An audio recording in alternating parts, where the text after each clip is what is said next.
Good afternoon. This is the Chemistry 121, Chapter 14 quiz work through. Problem number 1, the equilibrium constant for the expression of the reaction. 1 mole of nitrogen gas reacting with 1 mole of oxygen gas in equilibrium with 2 moles of nitrogen monoxide. In terms of case of C, since we have no information, we use terms of molarity.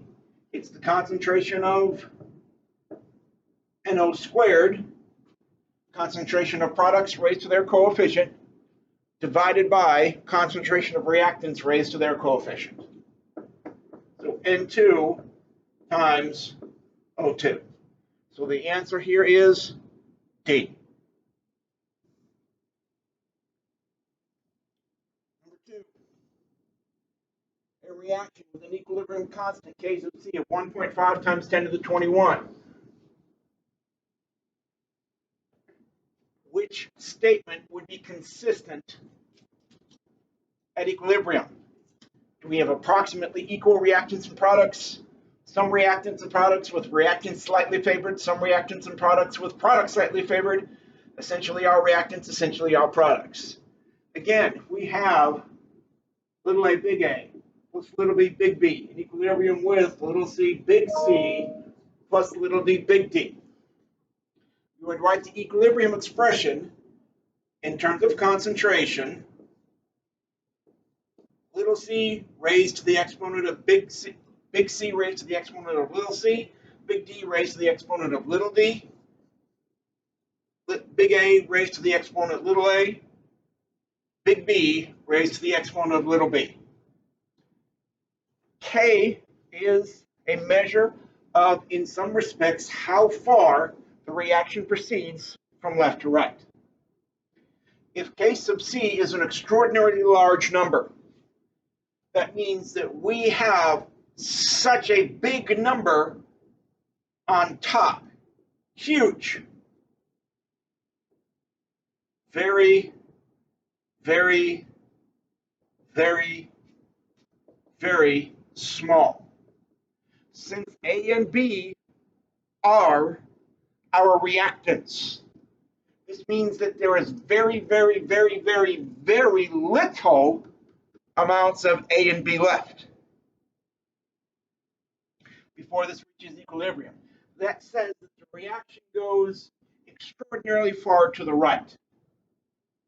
So once this reaches equilibrium, it says that what we have in our reaction container is almost all C and D. Very, very, very, very, very small amounts of reactants are left over. So the answer here is E. Excuse me.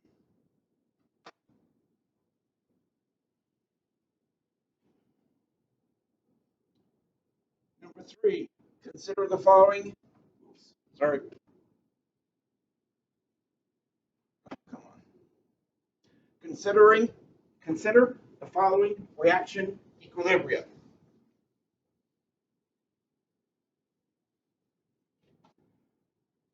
We have SO3 in equilibrium with SO2 and O2, given that K sub C, NO3 in equilibrium with NO2 and O2, its equilibrium expression in terms of K sub C. Calculate the equilibrium constant for the reaction. So we have a couple of steps we need to look at. First, we need to see, do these reactions as they're written now, when we add them up, do they get us here? And the answer is no, they don't. The way that we have this equation, SO2 is on the left-hand side, so we have to invert or flip that reaction. So we write it as 2SO2 in equilibrium, O2 gas plus SO2 gas in equilibrium with 2SO3 gas. Since we've flipped products for reactants and reactants to products, K sub C is now not 2.3 times 10 to the minus 7th, but K sub C for the reverse, K sub CR, is 1 over 2.3 times 10 to the minus 7th.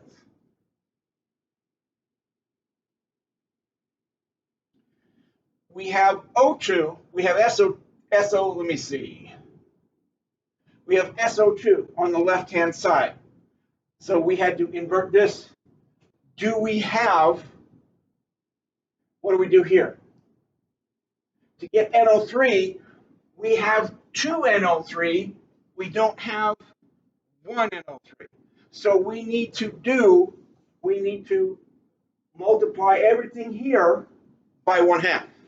If we multiply it by 1/2, that means we take the square root of it. So we rewrite this. We leave the reaction as is, but we have to multiply everything through by 1/2. So NO3, gas,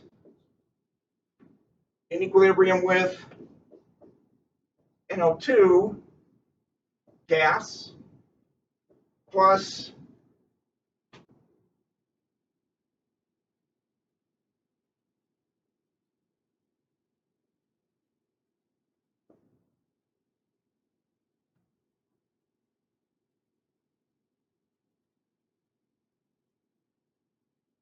okay. We also need to do the same thing. We need to decrease our SO2 because we want 1 SO2, not 2. We want 1 SO3, not 2. So we need to multiply this through by 1/2.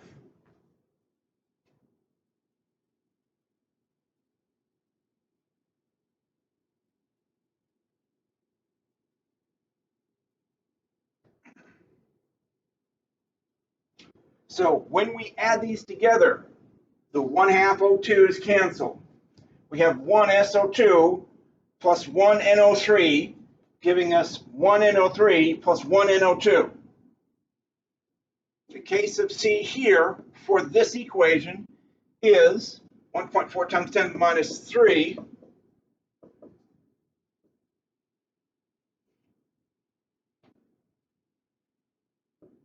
to the 0.5 or square root of that. Whenever we add two equations, we multiply these two values together. So we have 1.4 times 10 to the minus 3, that value square rooted, times 2.3 times 10 to the minus 7, that value square rooted. We multiply that madness out, it comes up to be 78. So again, this first reaction, we flip it because we want SO2 on this side. Then we have to multiply everything through by 1/2 to get it to 1 SO2 and to 1 SO3. If we change the coefficient to 1/2, it means that we take 1/2, we multiply through by 1/2, or we take the to the 0.5 power or the square root of it. For this equation, it's written correctly. It has NO3 on the reactant side, but it wants 1, so we take the square root of everything. When we add these things together, it's like we're multiplying our values for K sub C. Again, the mass should come out to be 78.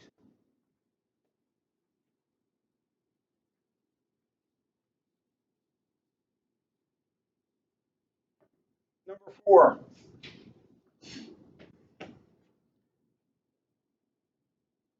The equilibrium constant for the reaction nickel solid plus carbon monoxide gives us nickel carbonate, and the K sub C is 5.4 times 10 to the minus 4th at 25 degrees C. It asks us, what is the equilibrium constant for the reaction of nickel carbonate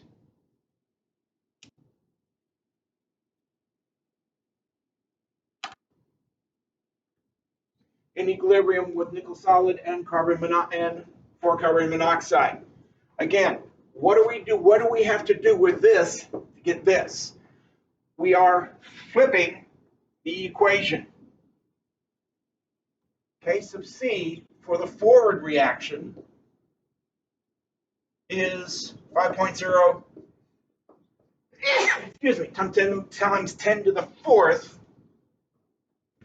at 25 degrees C. What are we doing? We are inverting, we are flipping this reaction, taking what are products and now we're replacing them as reactants. Since we're inverting things, it is K sub C is 1 over 5.0 times 10 to the 4. This should get us 2.0 times 10 to the minus 5. So again, what we're doing, we're starting out with nickel and carbon monoxide as reactants.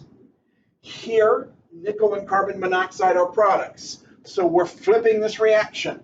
What was products become reactants? What is reactants become products? Essentially, we invert the expression for K sub C.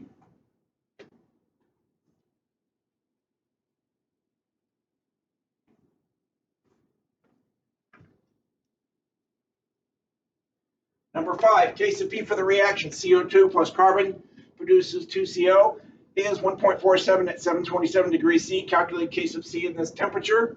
So we have the equilibrium expression terms of pressure, 1.47.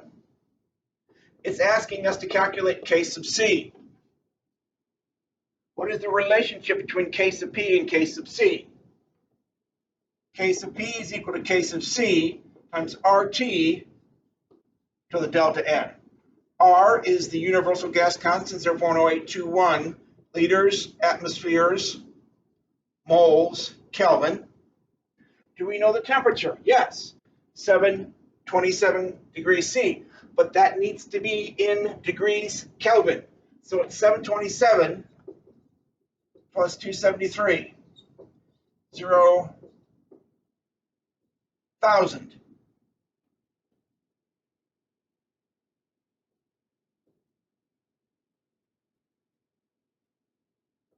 So this is R, that's T. Let me see, is that right? It's 727, 273. Yes, 1,000. To the delta N. What's delta N? Is the number of change of moles of gases. We have 2 moles of gases as product, 1 mole of gas as reactant. 2 minus 1 is 1.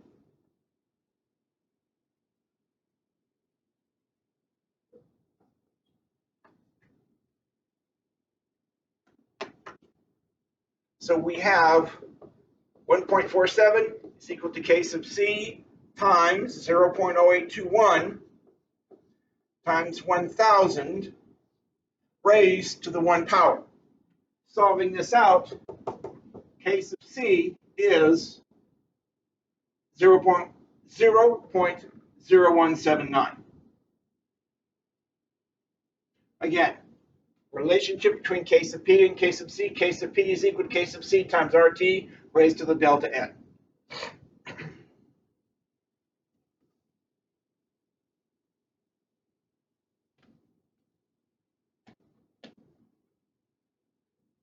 Number 6, a mixture of hydrogen and nitrogen in a reaction vessel is allowed to attain equilibrium at 472 degrees C. The equilibrium mixtures of gases was found and analyzed to contain 7.38 atm of hydrogen, 2.46 atm of nitrogen, and 0.166 atmospheres of ammonia. Calculate the equilibrium constant K sub P for the reaction. 3 hydrogen plus 1 nitrogen to give us 2 ammonia. Again, we're using K sub P. The K sub P is calculated the same way that K sub C is. K sub P, since we have information about pressures, K sub P is equal to the partial pressure of NH3 squared divided by partial pressure of hydrogen cubed divided by the partial pressure of nitrogen. So the partial pressure of ammonia is 0.166, so it's 0.166 squared, divided by the partial pressure of hydrogen was 7.38 cubed divided by partial pressure of nitrogen, which was 2.46. Plugging these values in, it's 0.166 squared divided by 2.46 times 7.38 cubed. Your K sub P is 2.79 times 10 to the minus 5.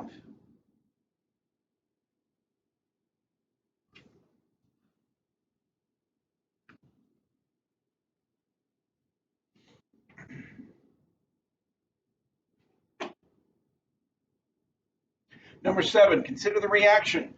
2SO2 plus O2 gas in equilibrium with 2SO3 at a constant temperature.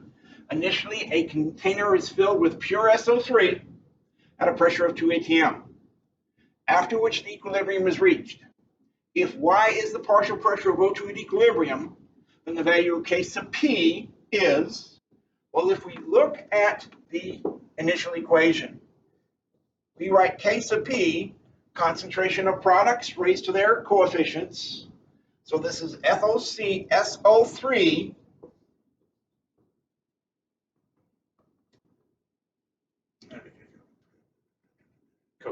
K sub P is equal to the partial pressure of SO3 squared time divided by the concentration of the partial pressure of SO2, partial pressure of SO2 squared times partial pressure of O2.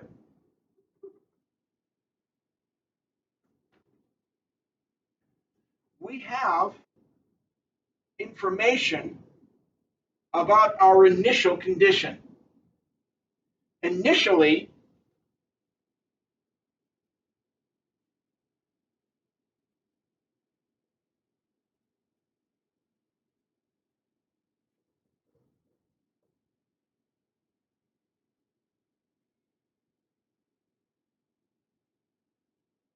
we have SO3, we have SO2, and O2. Initially, all we have is SO3. It says that the container is filled with only SO3. So we're starting with only this. We're letting it go to equilibrium. So if we're starting with 2SO3, we're not going to end up with pure SO3. We're going to end up with an equilibrium mixture of SO2 and O2. So initially, we start with 2. Initially, our concentration of SO2 is 0. The concentration of O2 is 0.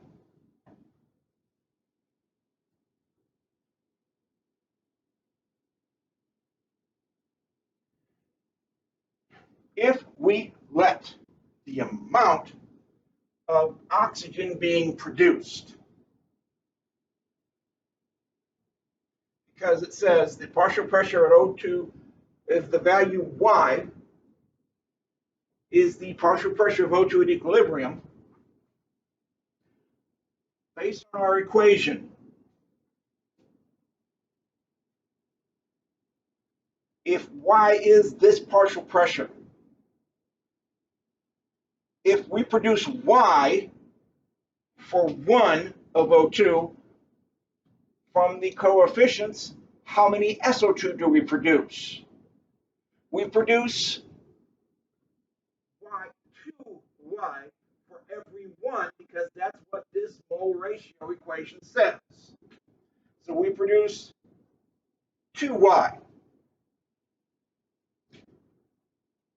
SO3, we have 2 of those consumed for every 1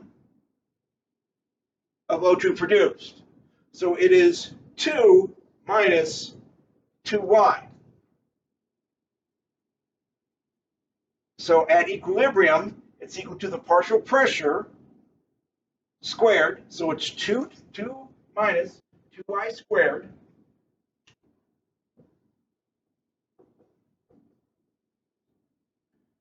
our partial pressure of SO2. The change is minus 2Y. Change here is plus 2Y. The change there is Y. So at equilibrium, this is plus 2Y. This is Y. Partial pressure of SO2 is 2y squared times our partial pressure of O2, which is y. Gets us to the answer D, 2 minus 2y squared divided by 2y squared times y.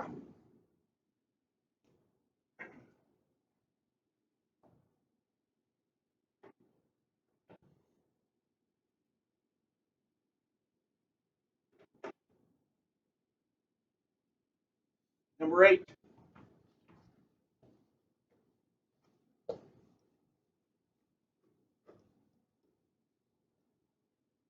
The reaction quotient for a system is 7.2 times 10 to the 2. If the equilibrium constant for the system is 36, what will happen as equilibrium is approached? Let's just draw little a big A plus little b big B in equilibrium with little c big C plus little d big D. The equilibrium expression. I'm writing this in general, not specifically in terms of concentration or pressure. It is big C raised to the little c, big D raised to the little d, divided by big B raised to the little b, big A raised to the little a. This is at equilibrium. Q is at any point in time. It could be starting, it could be 10 years, 10 days, 10 months, 10 seconds. It could be at equilibrium, but it doesn't necessarily have to be. K is at equilibrium. So when we set up Q, again, Q is defined as the same way as K is. Big C raised to the little c, big D raised to the little d divided by big B raised to the little b, big A raised to the little a. Q and K are defined by the same equation.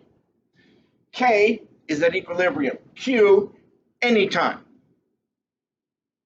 So it says the reaction quotient, Q sub C, is 720. If the equilibrium constant is 36, what's going to happen after we approach equilibrium? Well, Q is going to go in the direction of K. Again, Q is anytime. When we start with this situation, the system is going to respond such that the ratio of the products raised to their coefficient divided by the concentration of reactants raised to their coefficients is 36. Right now, initially, that ratio is 720, meaning we have excess product. Our product is larger than our reactant. That's how we get a number of 720.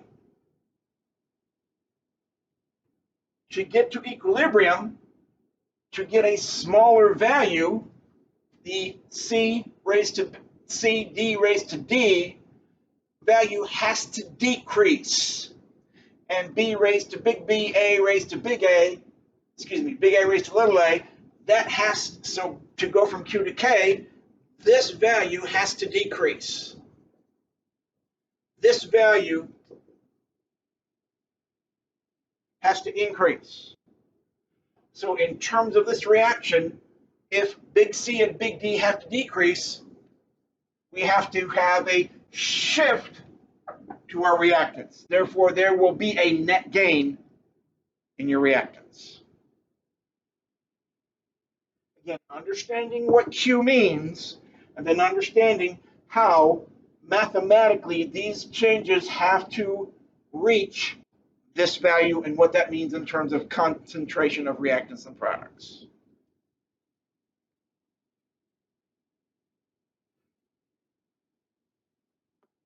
Number 9.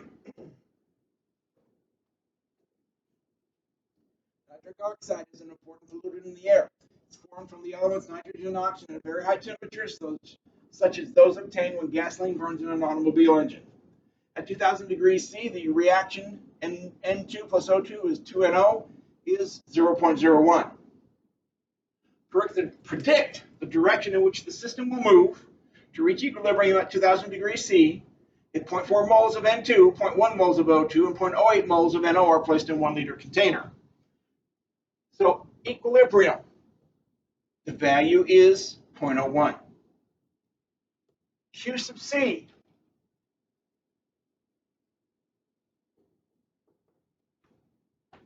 we're starting out Q sub C at the point where we have 0.4 moles of N2, 0.1 mole of O2, 0.0 moles of NO. Q sub C is the concentration of NO squared divided by the concentration of N2 divided by the concentration of O2. This is also how the value of K is calculated, except K is at equilibrium. Q is a situation where we have 0.4 moles of N2, 0.1 mole of O2, and 0.08 moles of NO. So if we calculate what this is numerically, we will have an idea of where we stand. Notice 0.4 moles of N2, 0.1 moles of O2, 0.08 moles of NO are placed in a 1 liter container. So these are just not moles, this is molarity. So it's moles per liter, so we can use the brackets. So Q sub C is 0.08 squared divided by N2, 0.4 times 0.1.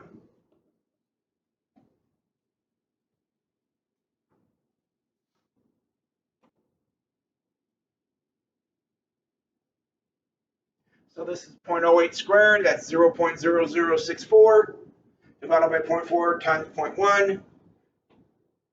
So whatever this value is, it's going to be greater than 0.01. So this tells us that the concentration of NO will get smaller because Q sub C, is larger than K. Therefore, if the reaction goes further if we're starting at the point where there is NO in excess, it's going to shift in this direction to give us N2 and O2. Answer B. Number 10.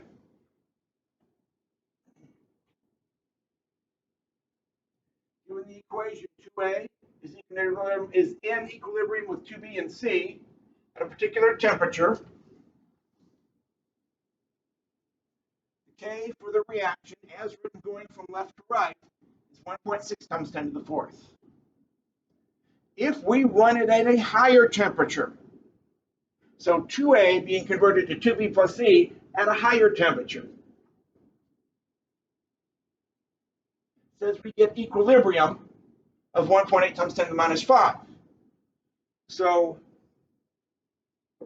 2A in equilibrium with 2B plus C, let's say it's 760 degrees C. Let's just grab that out for this reference point. Are we given an exact temperature? No. Let's just assume it's 760. The K is 1.6 times 10 to the minus 4. If we increase the temperature, let's say up to 1,000. Again, does it specify what the temperature is? No, it just says a higher temperature. So we're looking at 1,000 degrees C. At a higher temperature, the same reaction, the K is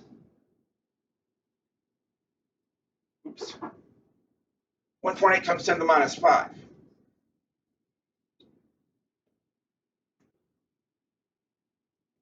So we can see that the reaction as written, going left to right, is favored to occur at lower temperatures because the equilibrium value is larger than it is at higher temperatures. What this must mean that as a course of this reaction, 2A in equilibrium with 2B plus C, this must be an exothermic reaction. Heat is being given off. Remember, as we increase the temperature from 760 to 1,000, do we see an increase? Does the equilibrium go further right, or does it go to the left? Well, the K of 1.8 times 10 to the minus 5 says this thing shifts massively to the left. So heat must be a product in this reaction. So as we go from 760 to 1,000, okay, so now we change the reaction conditions, the temperature conditions. If we put the equilibrium mixture in an ice bath, therefore, this is the overall equilibrium we're looking at. We don't know how much heat, we just know that heat is produced as a product. If we immerse this reaction in an ice bath, we are essentially decreasing this product. What does Le Chatelier's principle say? Equilibrium says that if we take away something on this product side, the reaction is going to respond in such a way that it's going to negate the change that it was placed upon it. Well, if this reaction is exposed to the weather, we cool it down, we are decreasing something over here. So what's the only way that this reaction can change to replace what was lost? Well, it can shift to the right and produce more heat. So as this reaction shifts to the right and produce more heat, the concentrations of B and C will increase. Therefore, in this reaction, in this particular question, the answer to the question is C, the concentration of B will increase. Hopefully that is a simple walkthrough to this quiz. If you have any questions, please don't hesitate to let me know. Make an appointment to come to my office hours so that I can cover this question with you. Hope you have a good day. See you later. Bye-bye.